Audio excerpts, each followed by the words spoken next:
Le mois dernier, une belle délégation monégasque s'est retrouvée au pied de Notre-Dame de Lourdes, à l'occasion de la reprise du pèlerinage de Lourdes-Cancer-Espérance.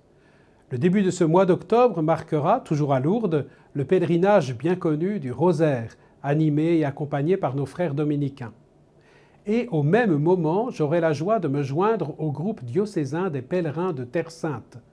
Heureux de pouvoir enfin réaliser ce projet plusieurs fois repoussé, nous mettrons avec bonheur nos pas dans les pas de tous ceux qui, depuis les temps les plus anciens, se sont mis en route vers cette terre pour s'approcher au plus près du mystère du Christ.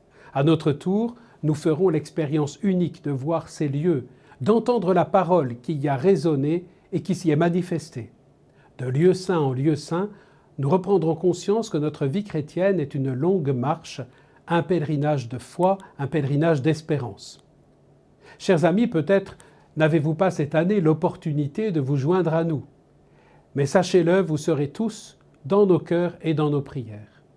Et au cours de cette année, pourquoi ne pas découvrir, pourquoi ne pas redécouvrir le bonheur d'être pèlerin, de prendre du recul par rapport à notre quotidien, de se mettre en route, en rejoignant les sanctuaires et lieux de pèlerinage si nombreux dans notre belle région, Saint-Maximin, la Sainte-Baume, Cotignac, Notre-Dame-du-Lot, en réservant votre lundi 1er mai pour la journée de pèlerinage de notre diocèse à Notre-Dame-de-Laguet, ou en vous inscrivant pour notre prochain pèlerinage à Lourdes du 3 au 8 juillet prochain.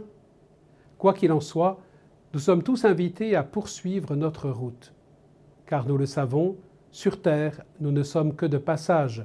Nous sommes un peuple pèlerin et nous suivons celui qui nous a ouvert les portes de son royaume, notre demeure définitive.